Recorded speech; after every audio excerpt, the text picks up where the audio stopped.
Você sabia que a rainha Esther, uma das figuras mais amadas da Bíblia, enfrentou um momento de puro terror e desespero? Ela teve que escolher entre salvar seu povo da aniquilação total ou arriscar a própria vida ao desafiar a lei mais rigorosa do Império Persa.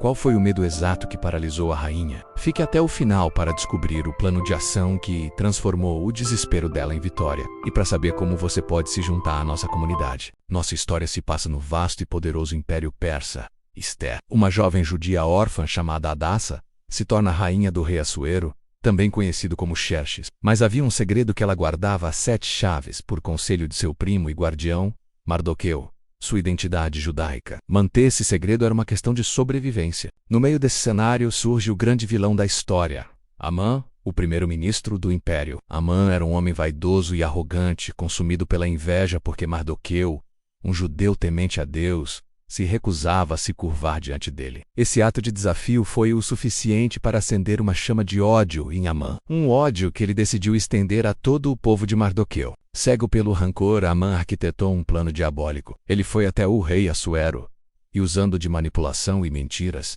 convenceu o monarca a emitir um decreto terrível. Esse decreto ordenava o extermínio de todos os judeus do império, homens, mulheres e crianças, em um único dia. E o pior, o decreto foi selado com o anel do rei, o que, na cultura persa, o tornava oficial e irreversível. Uma sentença de morte foi declarada sobre um povo inteiro. É exatamente aqui que o desespero começa a tomar conta de todos. Imagine a notícia se espalhando pelas províncias do império. O povo judeu, incluindo a própria família de Esther, estava condenado. Mardoqueu, ao saber da notícia, rasga suas vestes, veste-se de saco e cinza, em sinal de luto profundo, e vai para a praça da cidade, clamando em alta voz com grande amargura. Ele não podia entrar no palácio vestido daquela forma, mas sua mensagem precisava chegar à rainha. Ele envia uma mensagem desesperada para Esther, revelando o plano de Amã e a sentença de morte que pairava sobre eles. E ele deixa claro, a única pessoa em todo o império que talvez pudesse intervir, a única esperança,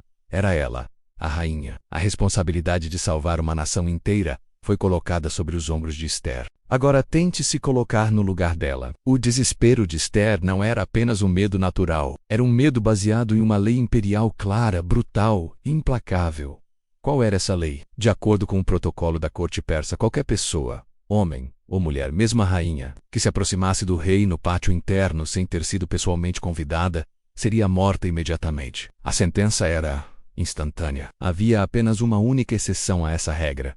Se o rei, por sua própria vontade, estendesse o seu cetro de ouro para a pessoa, só então a vida dela seria poupada. E aqui está o detalhe que torna tudo ainda mais tenso. Esther revela a Mardoqueu que ela não era chamada à presença do rei há 30 dias.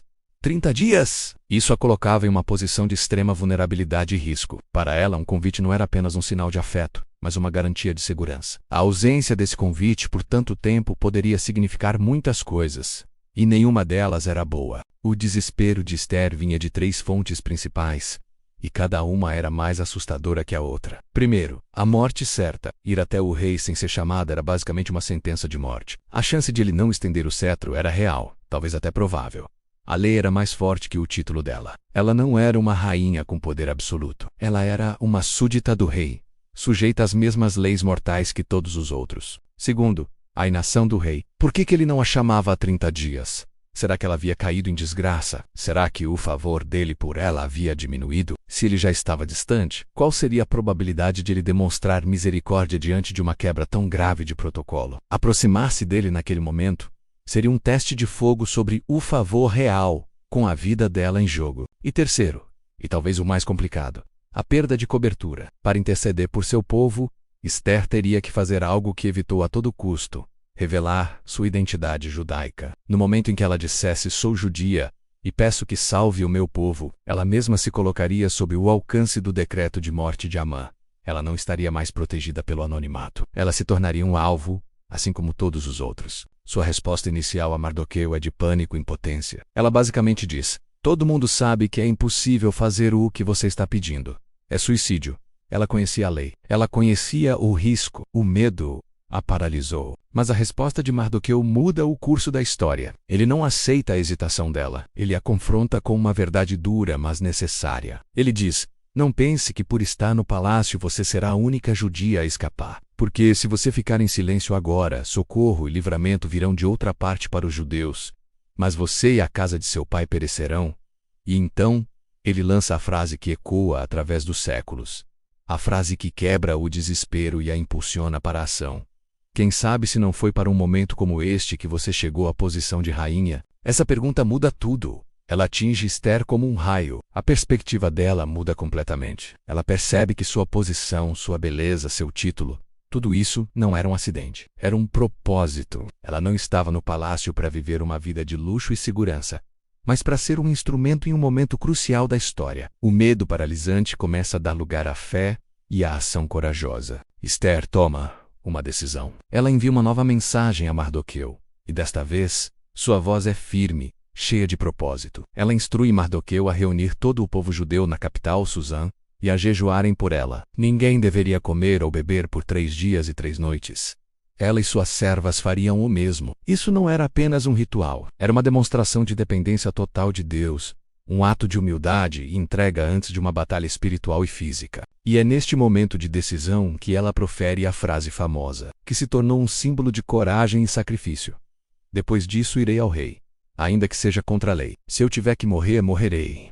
Ela aceita o risco fatal. Ela coloca a missão de salvar seu povo acima da própria segurança, acima da própria vida. O medo ainda estava lá, com certeza, mas a fé e o propósito se tornaram maiores do que ele. Depois dos 3 dias de jejum e oração, a Bíblia diz que Esther se vestiu com suas vestes reais. Ela não foi de forma tímida ou temerosa. Ela se apresentou com toda a dignidade e beleza de sua posição. Com uma coragem forjada na fé, que superou seu desespero inicial, ela se colocou no pátio interno diante da sala do trono, esperando. O destino de uma nação inteira dependia da reação de um homem. O ato de coragem de Esther não apenas a salva, mas abre o caminho para expor o plano maligno de Amã e salvar todo o seu povo.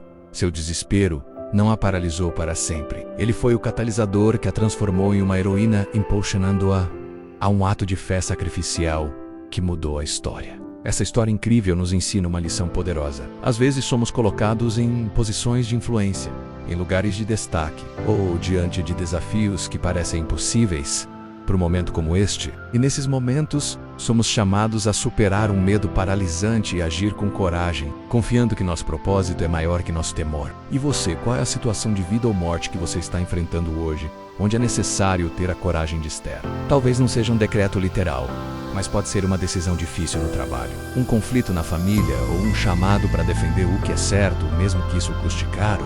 Deixe sua opinião nos comentários abaixo. Eu quero muito saber o que essa história te inspirou a fazer, como a coragem de Esther ressoa na sua vida hoje. Se essa mensagem tocou o seu coração, não se esqueça de curtir este vídeo. Seu like ajuda essa mensagem de coragem a alcançar mais pessoas que precisam ouvi-la. E claro, se inscreva no canal e ative o sininho para não perder nossos próximos vídeos sobre as histórias bíblicas mais poderosas e transformadoras. Muito obrigado por assistir. Nos vemos no próximo vídeo.